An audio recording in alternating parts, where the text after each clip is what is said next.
हमारे साथ इस वक्त सत्यम कुशवाहा हैं जो कि इलाहाबाद सेंट्रल यूनिवर्सिटी में लगातार चल रहे आंदोलनों की अगुवाई करते हैं। 31 आपराधिक मुकदमे दर्ज होने की वजह से इन पर गुंडा एक्ट तामील करने का नोटिस जारी हुआ है।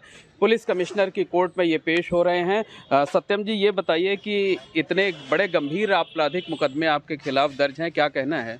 देखिए, सारे के सारे मुकदमे हैं जो इलाहाबाद में प्रशासन द्वारा दर्ज कराए गए हैं। मेरे कोई व्यक्तिगत मुकदमे नहीं है। किसी व्यक्ति के द्वारा एक भी ऐसे मुकदमे नहीं जो शहर में किसी व्यक्ति को परेशान करने का मुकदमा हो, किसी से कुछ करने का मुकदमा हो। जितने भी मुकदमे हैं सारे इलाहाबाद यूनिवर्सिटी संबंधित मुकदमे हैं। ये सिर्फ और सिर्फ एक साजिश के तहत मुझे इलाहाबाद में प्रशासन द्वारा फंसाया जा रहा है। मेरे ऊपर जितने भी गंभीर आप आरोप के नाम लेते हैं, ये सारे के सारे यहाँ पे प्रॉक्टर के द्वारा दिए गए, यूनिवर्सिटी से जुड़े हुए लोगों के द्वारा दिया गया। कोई भी बाहर के व्यक्ति मेरे खिलाफ मुकदमा नहीं दर्ज कराया गया। लेकिन यूनिवर्सिटी में भी आपके ऊपर आरोप है कि आप महिला प्रोफेसर से छेड़खानी करते हैं, तोड़फोड़ करते हैं। इस तरीके के मुकदमे आपके खिलाफ यूनिवर्सिटी ने लिखवाए हैं। गुंडा एक्ट की नोटिस में मैंने देखा कि महिला प्रोफेसर छेड़खानी का आरोप है, पर मैं आपको बताऊं कि ना मेरे पर इस तरह का कोई मुकदमा है 354 का, ना ही कोई महिला छेड़खानी का मुकदमा है, क्योंकि मैं उस दौरान था भी नहीं। मैं प्रयागराज जब ये मामला हुआ था उस दौरान मेरे पर कोई भी मुकदमा दर्ज नहीं है। मैं उसमें था भी नहीं। मैं विश्वविद्यालय, मैं तो बनारस में था, संगठन के कार्यों से गया हुआ बनारस। मैं तो उस दौरान था नहीं। परंतु पता नहीं किस विद्वेष में, पता नहीं क्या है इलाहाबाद यूनिवर्सिटी की भावना, क्या है इलाहाबाद यूनिवर्सिटी प्रशासन की मेरे प्रति एक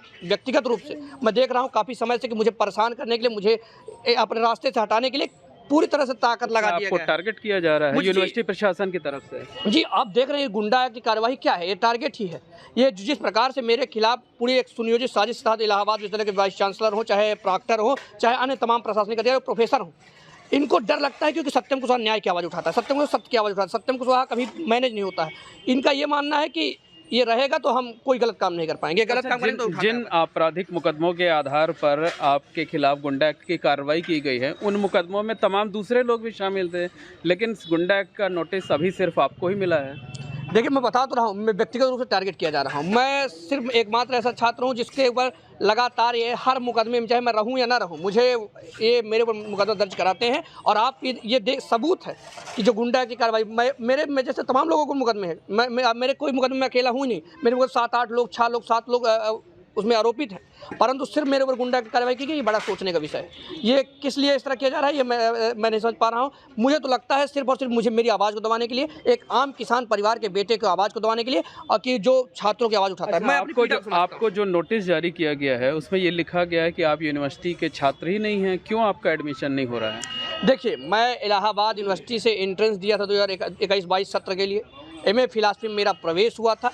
पर आपको मैं बता तो रहा हूँ कि मेरे खिलाफ पूरी साजिश के तहत मुझे परेशान करने की नीयत से मेरा तो एडमिशन रद्द कर दिया गया, मुझे ब्लैकलिस्टेड कर दिया गया। सोचिए, एडमिशन के बाद ब्लैकलिस्टेड नहीं होता है, एडमिशन पहले ब्लैकलिस्ट। पर मेरे साथ पहली बार हुआ कि बिना किसी नोटिस के, बिना पूर्व नोटिस के मुझे निष्कासित कर दिया गया, निलंबित कर दिया गया, मुझे ब्लैकलिस्टेड कर दिया गया, मेरा प्रवेश निरस्त कर दिया गया। कितने सालों से आपका एडमिशन नहीं हो पा रहा है? 3 सालों से मेरा एडमिशन नहीं हो पा रहा। मेरे साथ के लड़के यहाँ रिसर्च में एनरोल हो गए, पर मैं अभी BA पास हूँ बस।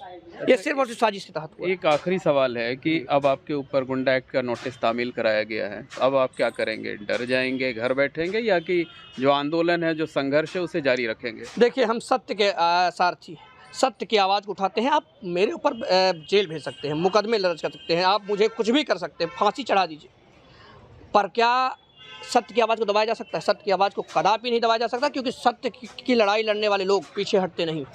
हम जिस प्रकार से जब भी छात्रों को गलत होगा, छात्रों के खिलाफ अन्याय होगा, छात्रों के ऊपर भी कुछ शोषण होगा, सत्यम को अग्रिम पंक्ति में आपको खड़ा मिलेगा। ना डरेंगे ना झुकेंगे? ना डरेंगे ना झुकेंगे, क्योंकि हमारा नाम सत्यम है और सत्य की लड़ाई लड़ना सत्यम का काम है। गांधीवादी तरीके से? हाँ, गांधीवादी तरीके से। हमारे देखिए, जितने भी आंदोलन हुए, अब तक कोई हिंसा नहीं हुई हमारे आंदोलनों में। हम लोग सत्य के राह पे चलते हैं, सत्य की आवाज़ उठाते हैं, हम न्याय की बात करते हैं, और न्याय के प्रहरी डरते हैं। बिल्कुल, सत्यम कुशवाहा का साफ तौर पर ये कहना है कि वो डरने वाले नहीं हैं, झुकने वाले नहीं हैं, छात्र हितों में लगातार आवाज़ उठाते रहेंगे, छात्रों के लिए लगातार संघर्ष करते रहेंगे।